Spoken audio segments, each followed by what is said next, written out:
Welcome to Empire Building, the podcast where we talk about building big businesses and even bigger lives. I'm your host, Seychelle Van Poole. I'm Sarah Reynolds. I'm Via Williams. And I'm Wendy Papazan. And today we're going to be talking about confidence in the workplace. And this episode actually comes from one of our listeners who suggested we do an episode on confidence. And I so love it because so many women especially struggle with this issue. And, honestly, guys, we've got a long way to go regarding gender stereotypes. One of the more pervasive stereotypes of women is that we actually can't be too aggressive or confident without looking like a you-know-what, right? Yeah. That's true. And some of the stereotyping really starts with the programming we have in childhood, right? Where boys are pushed to be competitive and take risks and be the leader, right? And on sports teams, even the way they play is very different. And girls are encouraged to be gentle and kind and sweet. And they're given praise when they're polite or easy to work with or they comply.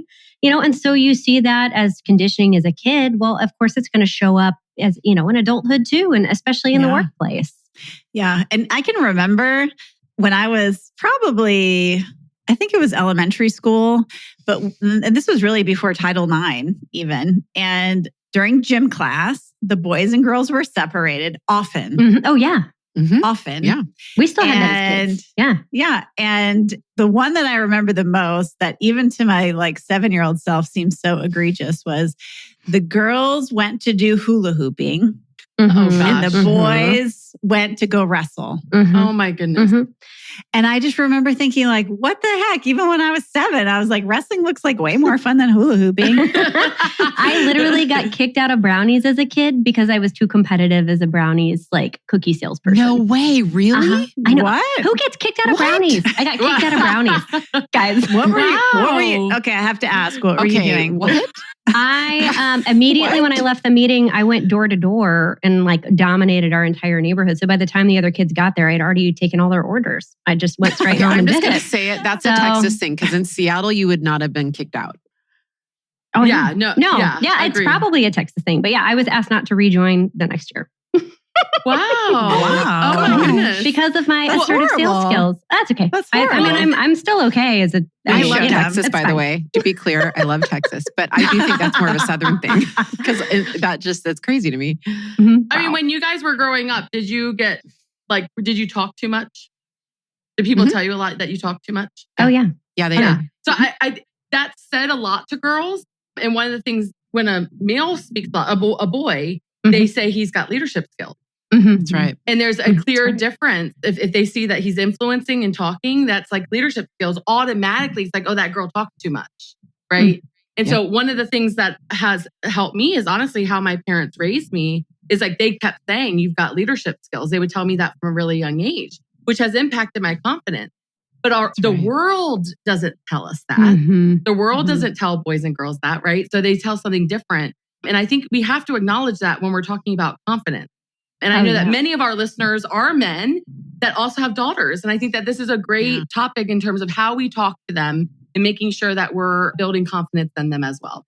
Agreed. Because, the hardest part of stereotypes is that not only does it distort our view of others, it distorts our view of ourselves. Yes. And so all of us are subject to gender stereotypes, even about ourselves. So true. Right? So true. Well, and here's the thing about this topic, right? About confidence in the workplace or anywhere. You literally need it to succeed. I mean, you have to be able to express and communicate and voice your opinions, stand up for ideas, defend your position, so to speak. You have to have that to succeed working in teams and really empire building, right? And so when I've been at many, many meetings where, I can see females in the room, this lack of self-confidence happening. And I can see men saying no, or, fighting back. And the women are not speaking up. It's affecting their effectiveness. That's probably not a good sentence, but it's affecting how productive they are and how much they're getting their, project across, right? I just had a total aha from sorry, I'm a little slow. I'm like 2 people back, but what Wendy said. But I remember my very first dolls retreat. So we talk about the dolls a lot. It's our tribe. So there's 11 of us that are really close. And it was my very first time. I have never had 10 girlfriends ever at a time. So I was very intimidated going in. That's the truth. Okay. And the very first conversation we had was around this assessment that our company has called the KPA. And they rate aggressiveness on the KPA. And I'm I think a 9 out of 10 on aggressive. And it came up and I immediately put myself down. You did. I said, and I was like ashamed of it. I was ashamed that I was a 9 out of 10 on aggressive. And Wendy was like, looked at me and was like, I think that's awesome. And if you were a male, you'd be bragging about it. And I realized the stereotypes of the world, I did put that on myself. Because why would we put that down? And I just had this aha that that's what happened there. And I think it's really important for us to realize, like, we need to look at things and be confident in how sort of God made you. Like, each person has strengths. And for me, my aggressiveness is my strength. That's my confidence is my strength. It's a superpower for you. Yes. Absolutely. Yes. And so be proud of it. Don't be ashamed. So if you're like many of us, right, and are confident, we want you to be proud. And that's what we want to talk about today. Love that. So great. Sorry, I got totally off topic. I think that's great. That's a great story. And I can tell you, I've validated, hundreds, maybe even thousands of those KPAs, and for men and for women. And a lot of times when you're validating them, you're basically reading a sentence about that person to them. And if the sentence has the word aggressive in it, most of the time, if women are listening to that, they feel very uncomfortable with that. And they push back and they say, well, that sounds like me, but not that word aggressive. And I've never had a man. No, I've never had a man ever say that to me. For me. Yeah. They do it 100% of the time. And it's because of the stereotypes. Hundreds of those. And you are so right. And I've never thought about it before. Wow.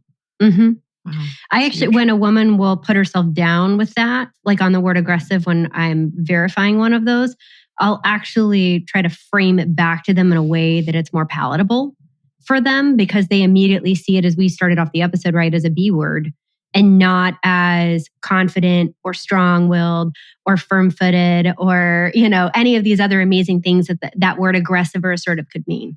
Yeah.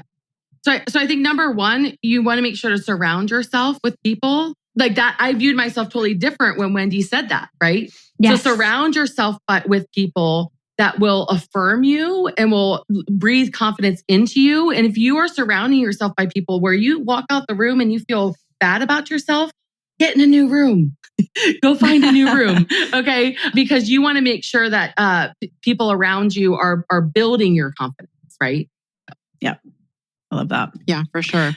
Well, so according to a study in 2016, women actually speak less and are interrupted more often by others who criticize or disagree with them. And this is so common. And I would say that one of the most amazing things about this group is that we are all blessed to be in a group of Gary's top agents throughout the country. And it's very intimidating. You've got Gary Keller there, who's a billionaire, and he's pontificating typically. And there's usually a cadre of guys who've arrived early and they've sat up front. Front row, right in. And they're very aggressive. Same seats. Yep. Yeah. Very aggressive about, standing up, talking, kind of saying their piece. And a few years ago, actually, it was Jay, my husband, who said to me, he said, you know what, you just need to speak up in there more. You have lots of things to say. And so I actually brought that to our dolls. And I said, we really need to amplify each other a lot more in there. And amplification is actually something that men do quite naturally. Yeah. And what I mean by that is if Sarah says something in a meeting, I will amplify her by saying, oh yeah, like Sarah said, which was so smart, right? And all of a sudden everyone's paying attention because it's like third-party validation for what Sarah And after is that's saying. been done 2 or 3 times with one person's comment, it becomes like the spoken word. That whatever Sarah said had to have been so brilliant with 2 or 3 other people agreeing, that is fact at that point. And then we started doing it like a chain. So what one would like amplify the other, the other. Yeah, it was actually so powerful. And I honestly think that's how we've all grown our confidence in that room, 10 times over. I know for me, it's helped a lot. And sometimes we'll just be texting each other like, Sarah, speak up, or Seychelle, say something, or who's next? And having that is really powerful. Or we'll cheerlead each other. That helps with the self-talk that we have with ourselves, right? I mean, sometimes we're telling each other like, you are one of the most brilliant business minds. People need to hear what you have to say, right? So when we're holding it back, like we are making sure that we're speaking life into one another and and I think it's so important to like also vocalize sometimes the self-talk we have to people that you trust, not people that will take advantage of it, people that you trust, and then that all help one another. And especially as women, I think there are some men that lack confidence, but overall, this is a very much female thing. Well, I mean, that's why we created Amplify too, right? Yes. It is to take and pay it forward to amplify the voices and lives of women around the world. That's why we do this podcast. It's not, don't get me wrong. We love spending Fridays together, but our big mission behind this is really to empower you, right? To build a big business with confidence and to have confidence to build the life that you want. And that is our reason for being. So for us, this is a very personal mission with this episode, because we have been there. So this is us speaking through failing forward on it and having to go on this journey, because it was I wasn't comfortable, at least at the first probably 6 months in that room, speaking up myself. I don't know about you guys. And I had been in that room for 10 years.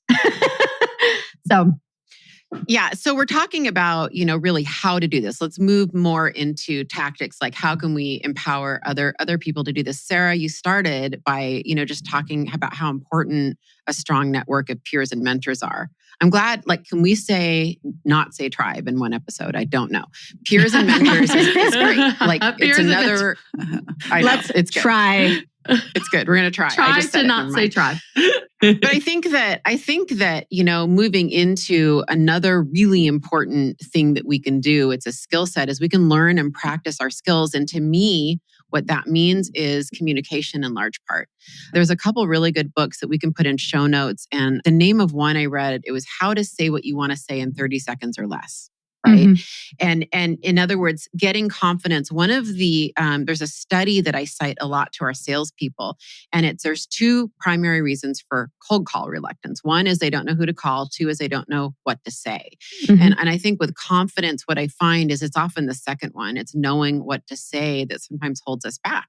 So what would that look like to practice your skills? It might look at studying the subject matter, and putting in extra time. It might be literally practicing in front of a mirror, or writing out what your cogent points are and what you're trying to get across, in a succinct way. Don't be afraid to practice and to role play with yourself or with someone else and have someone else coach you on that, right?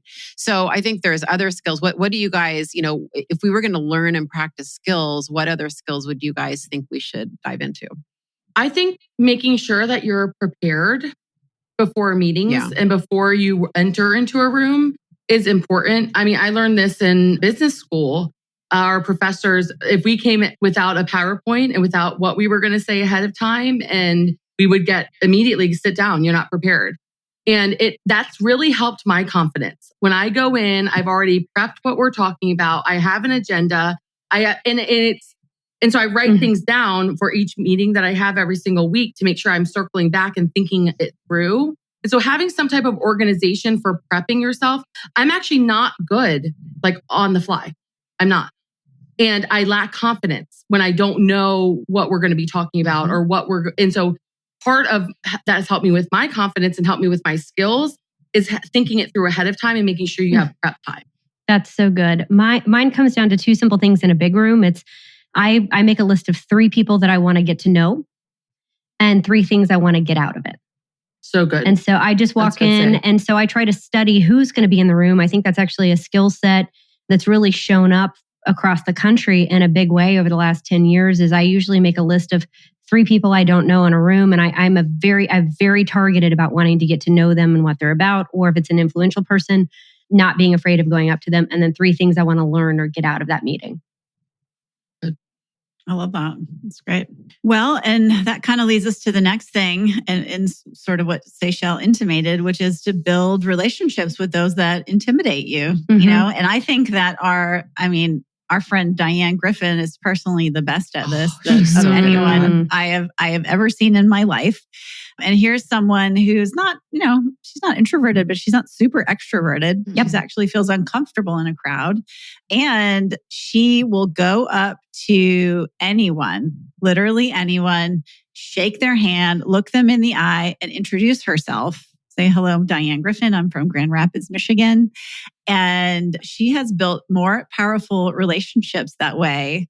And she does this every time she sees someone, so never making the assumption that, oh, so-and-so knows me in a room. Because most of the time when you're managing up, they actually don't know you or they don't remember your name. And so going up to them, shaking their hand, introducing yourself, saying where you're from is just a great way to build a relationship with someone who's above you. Well, and you know what else Diane does? And it's kind of what Seychelle was saying. Diane has always, ever since I've known her, had this target list ahead of time, Seychelle, like you were describing. And she'll kind of do that in advance, Wendy. So she'll text or phone call or email that introduction in advance and sets up all these meetings. And I was just in awe of watching her work a networking event, like at conventions that we go to, where she might have like 5 meetings with like VIPs. And I'm like, what? She's like, I just called and asked. I just texted and asked. I mean, she's really good at that. She's really good. The other thing I just wanted to throw out on this that I think is really important is the concept of sponsorship that Sheryl Sandberg talks about in Lean In, which is kind of one level above a mentorship. And that is that sometimes these relationships can turn into mentorships and sponsorships where now you're in a room or around the table, figuratively or literally, and the powerful, intimidating influencer in the room is helping you and helping bolster your confidence by saying, Sarah, Seychelle, Wendy, what do you think about that? Or I know you have some good ideas on that, Wendy, because you're in relationship with them and they care about you and they want to bolster you up. And I know that I try to do that for people that I'm, developing as well. That's good. So smart. I think we're so passionate about this topic of building relationships with people, right? I mean, I know Say mentioned it earlier, but we have an event we do every year called Amplify. And we're so passionate about that is one of the things that we found is that sometimes when you're confident, you also are the one intimidating others. And we want to make sure that we're always pouring into the next sort of generation of leaders as well as a group. And so we started Amplify to really learn about the powerful women around the world in different businesses. And honestly, if this is something that's on your list about building relationships with people that intimidate you or maybe not intimidate you, but building relationships of people that want to pour into you, I don't want this episode to go by without you feeling a personal invite from the 4 of us that we would love to have you at our Amplify event and really start building relationships with other females that also want you to be confident and go out and build huge empires. So I just wanted to throw that out, of course, when we're talking about building relationships. Yeah, and we'll put a link in the show notes. To amplifyevent.com. Yeah, I love that. Pinch Poke, owe me a Coke. Anytime. Coffee. And I love that this segues us with building confidence into the next part, which is focusing on your strengths versus your weaknesses. And that's really what we've done at Amplify is focusing on each other's strengths. And with our Dolls Tribe, it's focusing on building each other up and our strengths versus our weaknesses, right? Because we don't necessarily want to be good at everything. That's boring. That's boring. No, I think this is so important in the workplace. And I see women kind of suffer from this where they feel like they kind of have to do everything. And men naturally say, you know what? I'm not good at any of that. I'm going to get so good at this thing that I get promoted and then I get an assistant to help me with all those things. Whereas a lot of times women are like, ooh, I have to manage all the details and I have to do that. What ends up happening is you're terrible at everything, or you're mediocre at everything, which is worse. Yes, exactly. Jack of all trades, master of nothing. Exactly. Absolutely. There's only one place you ride 2 horses, and that's in the circus. So having focus is so powerful. And sometimes my team's like, Sarah, you're so confident, and I'm like, well, it's because I'm only good at 1 or 2 things. Like all 30 other things I'm not good at, and other people are focusing on those. And so I am confident with the things that I'm good at, and I think that focus is so important. So the other thing that helps with confidence is making sure you are asking good questions and asking questions. Yes. Making sure you get feedback, that has always helped me. And it is the hardest thing. It's sometimes so hard to hear the feedback. But feedback leads to so much power. And the better that you can be, the better that you can be at speaking, the better that you can be at even your job and your role. Asking for feedback is super powerful. Every 3 months, we do a survey, an anonymous survey to our team to give feedback on leadership. And I always hold my breath before I open the results, right? And there's always some things in there that aren't fun to read. But I look at our team and the growth that we've had over the last few years, and it comes back to because we asked for feedback. And so making sure you're asking questions. Well, if you don't know, you can't fix it. Exactly. Right? I mean, exactly. We can't improve if we don't know what we're doing. And we don't normally get feedback on our own as leaders. We're in a kind of a feedback vacuum. True.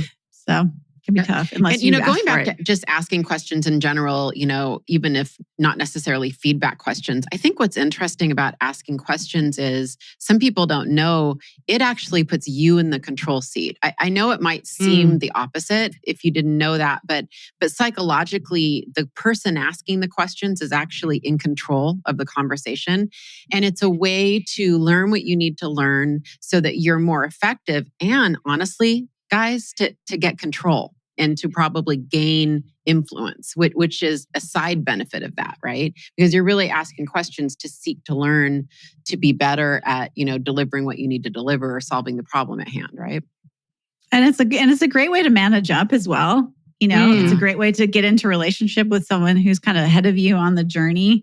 Instead of just trying to be their buddy or asking them if they're going to be your mentor, you have a specific question that you ask them. And more often than not, people want to help, right? So they'll take the time to answer your question, and that can open a door for you. Or even asking them, how can I help you? Mm-hmm. A lot of people they don't get asked that because they get asked a lot, but asking them, is there something I could do to help you? This is what I'm good at in my business. Could I help you here? And then they all of a sudden, wow, not many people ask me that. And so that's another powerful question. Love that. Yeah. Well, the next one to just, feeling more confident in the workplace is fake it till you make it. I first heard that from Steven Tyler of Aerosmith, right? The philosopher. And I remember him saying that years ago. And I was like, that is so, so good. And what I teach a lot is that we often gain confidence through competence. So all the things we're talking about are really, the more you understand and gain mastery in a subject matter or a task or a skill, the more confident you feel, right? So there's a gap between, getting mastery or getting competent at something and not knowing it. And you do have to fake it. You do not need to admit to everybody around you that this is your first deal or that you don't know what you're talking about or whatever. It's okay to be humble, but sometimes the best way to do that, guys, is to listen a lot and not talk a lot. Yeah. Is to look the part and you don't have to always offer your opinion and advice, and learn and listen. And I will say I had an investor I was working with, and I had some of my newer agents come and shadow me, a couple men, a couple women. And the men walked in like they owned the place. They weren't overly confident in what they were saying, but their body language exuded confidence. Head up, like shoulders back, firm handshake, or in this case, elbows, right? Because of COVID, but very confident in the way they walked in. And I will tell you, the women who actually have investment experience came in far more meek, stood further to the back, were less willing to jump in, and they actually had more experience. And I'm watching 2-on-2 with this play out with this investor that, I'm talking with, and watching how these guys are playing it out between the men and the women. And it was a great coaching moment for me to go back to our team members and have a good coaching moment around that. But it's not just what you say, it's also the way you physically carry yourself if you have nothing to say that can help in that situation too. Yeah. And that's a really good segue to our next one, which is really do power poses, right? Nonverbal communication is extremely impactful. And it's exactly what Seychelle is saying is how you show up matters in the world. And so there are several power poses that you can do. You can do this, what's called the CEO, right? Sit back. Maybe you're about to have an important conversation on Zoom. We'll get into your CEO pose, put your feet on your desk, right? Cross your arms, right? And then I like this one a little bit better, which is your Wonder Woman pose, right? You've got your hands on your hips. Yes. Your feet are a little bit spread apart, or just do whatever it takes to kind of like get your energy up and out. I know for me, not so much anymore, but when I first started to do a lot of speaking in front of people, I was always super nervous. And so what I would do is I'd go into the bathroom and I kind of like pump myself up. I'd like amp myself up, and so important. So important. So you can go out and have that confidence. So I have so much to say on this topic because I discovered it from a gal named Christy Kennelly, who used to be in Cats. She was a Broadway performer. And I was really nervous for probably one of the biggest keynotes I've done in my career, at the Inman Connect stage, when I came out and gave my big failure story. And I was really nervous. And she explained the concept of power posing, Wendy. And how she described it is physically, it releases testosterone, ladies. It releases testosterone when you have wide stances. And so she came with me backstage. God bless her. I will never forget it. And she did the Wonder Woman pose. She showed me how to do it, arms wide, legs wide. And what I got out of that, in the future, and what you can notice, male or female, is take up space. It boils down to 3 words: take up space. We make fun of mansplaining, but really what they're doing is, they're kind of interrupting you with their body language, with their space, right? The wide stances and all that. Well, I think about, I can't remember what the name of that statue is down on Wall Street. Yes, in front that of little girl. The little girl, where she's got her chin up and her hands on her hips and her feet are spread wide apart. She has that pose of confidence, and it's so important.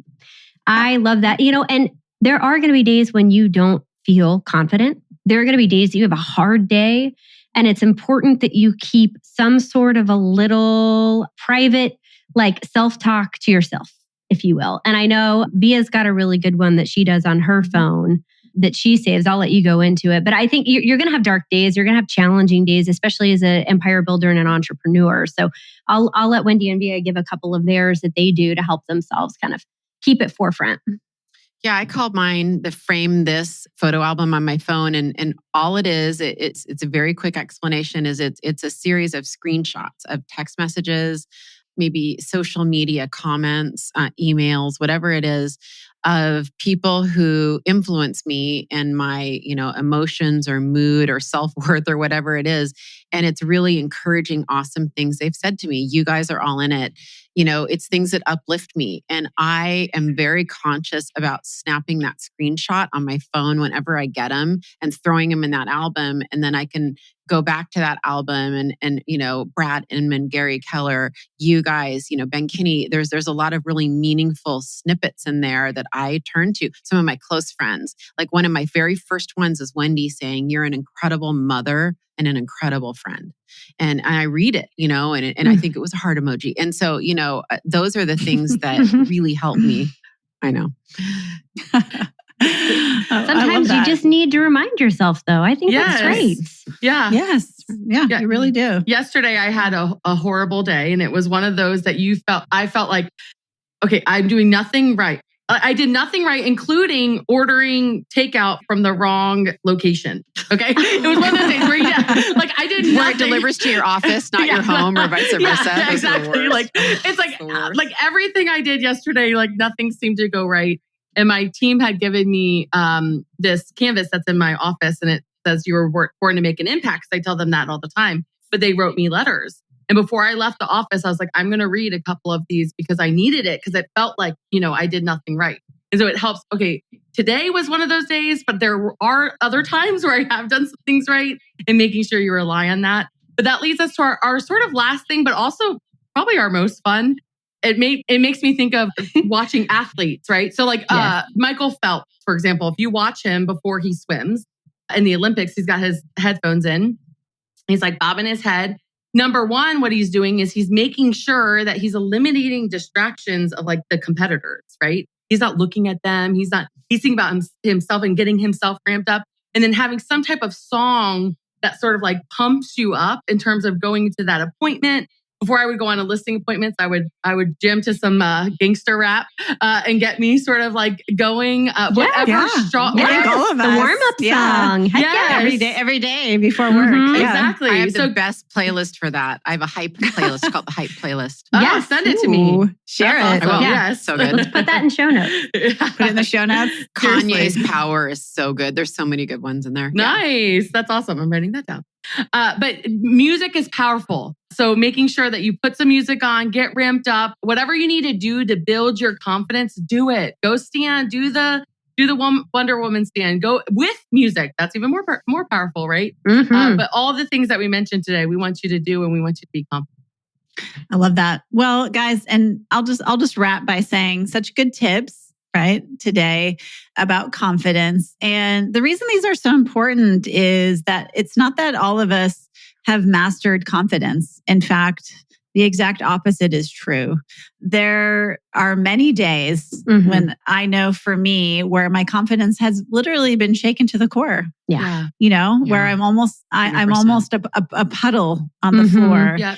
And, it helps when you fail a lot over the course of a decade. You know that sometimes just going to bed and getting up the next day is the only thing that you can do. Yep. And we're all failing. We're all failing forward all the time. And our confidence is constantly rattled. We all want to quit. We all don't want to do it. And yet here we are again and again, going to bed, waking up the next day and starting all over again. And that's honestly what success looks like. And that is how you build confidence.